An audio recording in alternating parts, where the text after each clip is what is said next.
there's a way. All right. 2-1 in favor of Cleveland and the Yankees. And the Milwaukee Brewers have won 13 games without a loss. The one we tell everybody is the hum baby can apply to anything. It's an adjective to use for a great play or a great hit or a great pitching performance or a pretty girl or a nice car. The 3-0 pitch. Swing a long drive. There it is. Number 500. The career 500th home run for Michael Jack Smith. I'm here today to turn this around, and I think with the help of the overrated and not such a big deal after all, Montreal Expos, the Cubs will triumph today. Right here. The Cardinal Batmen are back, and they're headed for Gotham City to finish off their arch enemies, the New York Mets. It's time to sweep those jokers right out of Shea and make the National League a safer place to play ball. With Clark, McGee, and her in town, you can bet your big apples that justice will be done. Start spreading the news. It's the Cards against the Mets. Milwaukee Brewers rise to a record. Bubbling over Milwaukee fans turned out at the airport to welcome home the Brewers following a 6-game road trip that saw the Brew Crew continue their season-opening winning ways. I tell you, there's a lot of good things happening. Defense has been good. We're just riding a real emotional high right now. We're just going to try to keep it going as long as we possibly can. What do you think of the reception here? Oh, outstanding. We need that all year, and I know we're going to get it this year, too. Beginning a homestand, the Brewers were attracting attention far beyond the confines of County Stadium. With 2 victories over Texas, Milwaukee raised its record to a remarkable 11-0. The next day, the eyes of Texas were downcast again when Rob Deere connected on a game-tying home run in the bottom of the 9th. It was the second homer of the game for Deere and his Major League leading 7th of the season, and it kept alive Brewer hopes of surpassing Oakland's American League mark of 11 wins from the season start. Dale Swaim soon took care of that. A swing and a fly ball, right field and deep. Get up and get out of here. Gone for Swaim, and they've done it again. 12 in a row on a 2-run blast by Swaim to win it. Oh, my goodness. Holy cow, do you believe it? Yeah, I'm a believer, and the dream continued down the road to Chicago. Brewer fans by the busload journeyed to Comiskey Park as their club closed in on the Atlanta Braves' Major League mark for season-opening wins. Danny Plesac trying to give the Brewers a share of the record. The team that left Milwaukee holds the record. The team in Milwaukee watched the record. The swing and a miss. Plesac has his 5th save. The Brewers beat the White Sox 5-4 at Comiskey Park. And the Milwaukee Brewers have won 13 games without a loss. The next night, manager Tom Trebelhorn hoped to orchestrate a little bit of history. But a reversal of fortune lay ahead for the Brew Crew. The White Sox went up 7-1, putting away Milwaukee's record hopes. Strike 3 swinging. The streak is over. Even fairy tales have a moral. I guess you can't win them all. Meanwhile, in New York, the Yankees are staying close by earning their stripes as the stars shine brightly. The Yankees' galaxy of established stars have helped the club put together a 9-game winning streak. But it's the performance of another, rather less heralded source that's really knocking out the opposition. We went out in the winter and got the pitchers that we needed, got the arms that we needed to fill some holes in the pitching staff, and put that together with the offensive team we have. We're going to be tough to beat. Well, maybe, especially if Charles Hudson's early returns are any indication. After struggling in the Philly organization, Hudson has made a splash in New York, winning 3 times without a loss. Coming to New York armed and ready, Hudson struck out 20 in 22 innings. Rick Rhoden won 15 games in Pittsburgh last year. Not easy. This season, he's wearing pinstripes, has already fashioned 2 victories and 3 decisions. But the man really leaving him standing still is Yankee bullpen ace Dave Righetti. In 8 appearances, 2 wins, 5 saves. The early season pitching has come through, And that's good news in New York as the Yanks pursue the Brew Crew. Now, this week's quiz brought to Chevy Trucks. Tom Trebelhorn guided the Brewers to a season-opening 13 straight wins. And that strong start has their fans dreaming of World Series glory. That would make Trebelhorn one of the rare first-year skippers to win a series title. Can you name the last rookie manager who did so? It was a Major Magic Circle. In over 14 years of big league play, Mike Schmidt has established himself as one of the game's most dominant and consistent sluggers. Recently, against the Pirates in Pittsburgh, the Phillies trailed the Bucks by 2. At the plate was Mike Schmidt, about to join an elite handful of baseball greats and win a ball game, all with one swing. The 3-0 pitch. Swing and long drive. There it is. Number 500. The career 500th home run for Michael Jack Schmidt. And the Phillies have regained the lead in Pittsburgh, 8-6. And the Phillies dugout comes swarming out to home plate. It's going to mean a lot to me throughout my life, the fact that I've hit 500 home runs. If you're known as a home run hitter throughout your career, it's awful nice to add the fact that you've hit 500 of them to that. Mike Schmidt broke into the major leagues at the age of 22. Since then, he's grown right along with the game.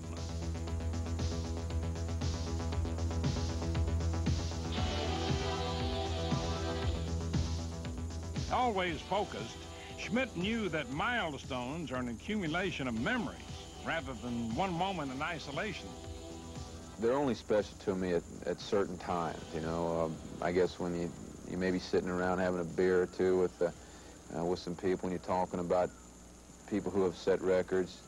I'll always have a couple of records, you know, which not many people have.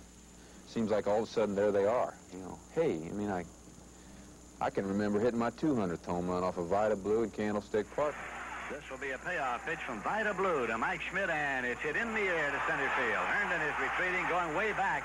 It's going, and this one is gone for a home run. Over the center field fence for Mike Schmidt, and that is home run number 200 in his career. I hit the 300th home run off of Mike Scott in Shea Stadium. 3-1 pitch to him. Swing a long drive, number 300 for Michael Jack. Way out of here. 2-1 pitch to him, swing and a high towering fly ball to deep center field. Landreau at the fence leaps up, and he can't get it. Is out of here. Home run, Michael Jack.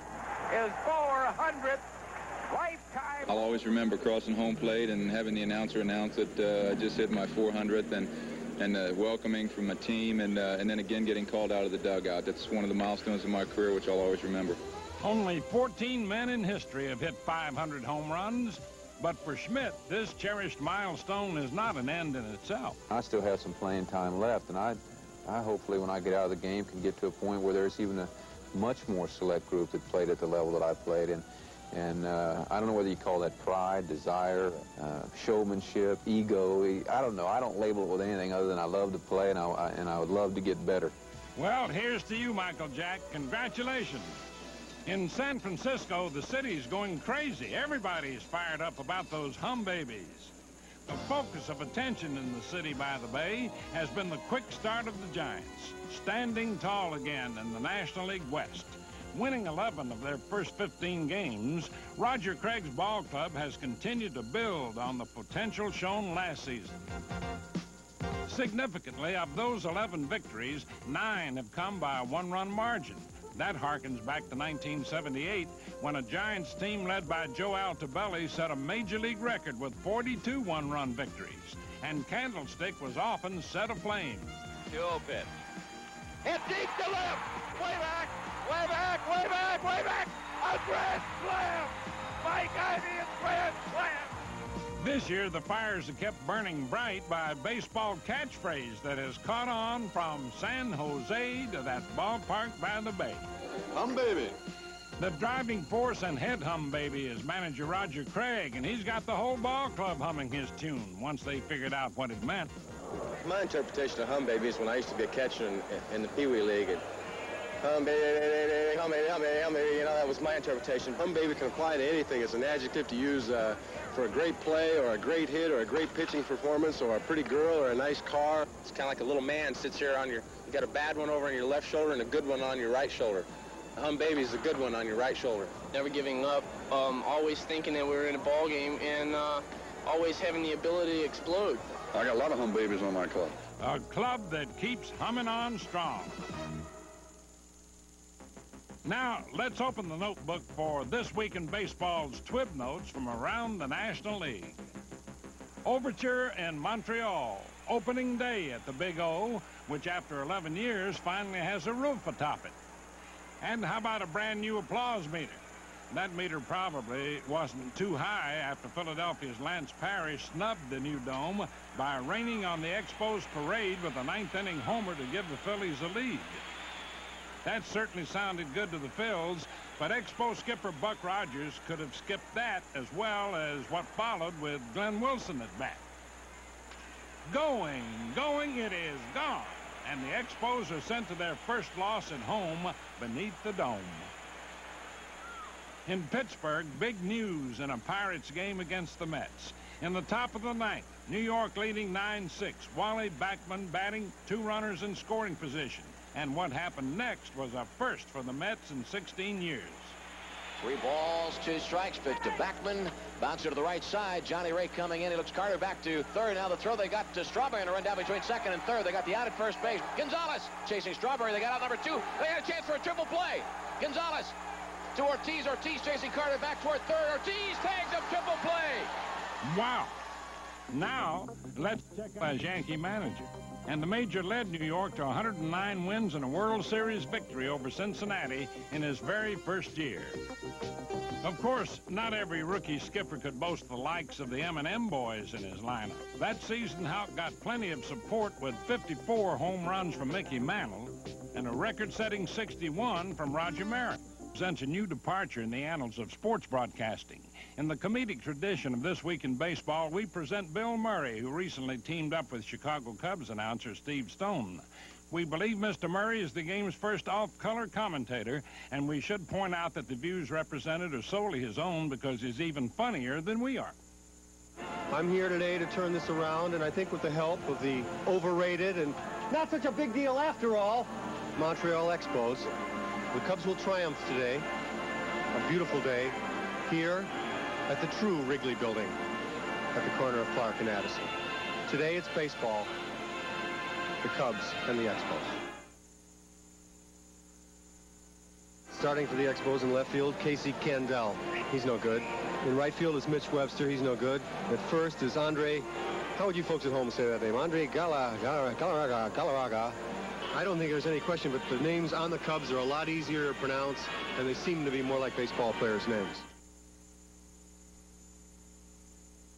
The almighty Chico Walker in left field. Come on, let's hear it for him. Come on, everybody up. Chico Walker, come on. Ryan Sandberg, come on, let's hear it for him. Andre Dawson. Come on, I know he was an Expo, but he's okay now. Come on. Frankly, I love the O Canada national anthem because there's only like 10 words to it, and I wish they'd let me sing it. It's one of the goofiest national anthems I've ever heard. It makes the national anthem of the United States sound like Beethoven's Ninth. It's just ridiculous. They've only got 5 words in the song, and they just keep saying them over and over again. And I hope you Canadian folks call up and say something to whoever's in charge in your country about that theme song here.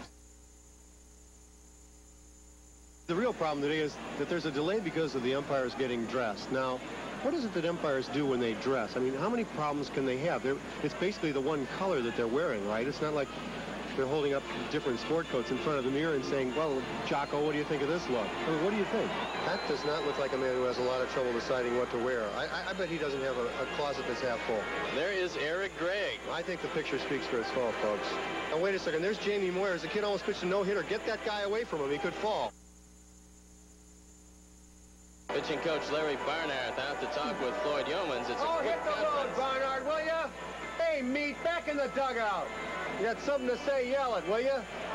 He's delaying the game. That's I think that's annoying. I find that annoying. Well, he's been hitting the ball good, hasn't he? Runner going. Go. Oh, well hit to left field. Get out. Way back. Yeah. You can forget it. It's gone. Home run. Bro. Shaka Ona, bro.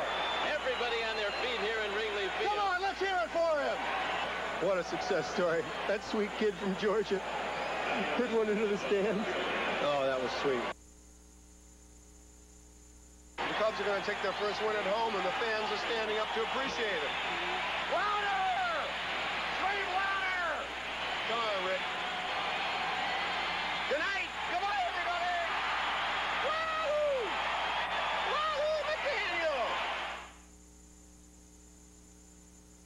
Well, thank God they won. I mean, the most horrible sound of my youth was listening to Jack Brickhouse after the game, and that sound of people popping empty cups, turning them upside down and popping them after a Cub loss.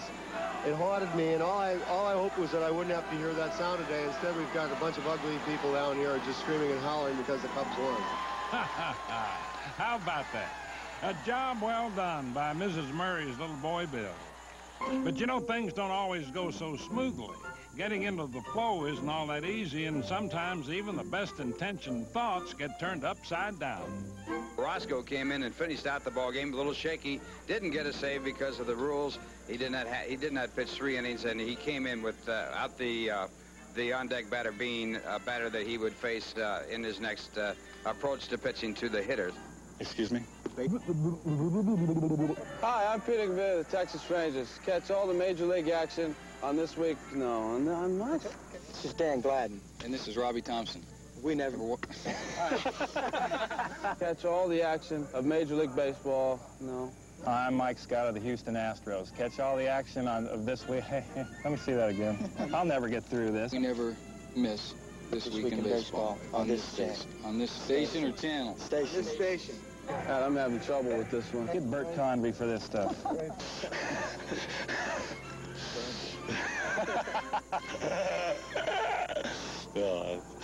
Hitters are not really going to know him. Thanks. You don't know where the ball is going. But if this guy don't get behind me, I'm going to hit him in the head with this bat.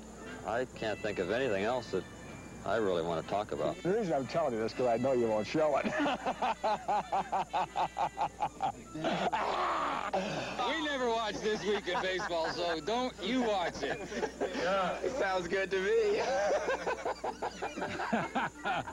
But hey, wait a minute, man. A joke's a joke, but sometimes you've got to be a little careful.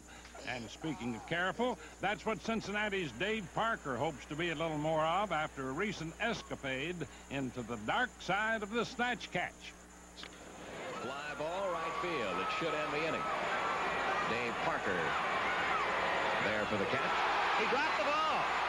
Thomas heading for third, and he will go in sliding.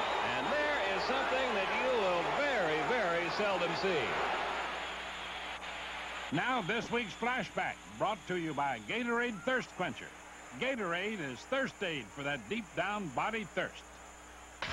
Dave Parker would probably like to forget a steamy July night in Cincinnati last year when Keith Hernandez batted with the Mets trailing the Reds by 2.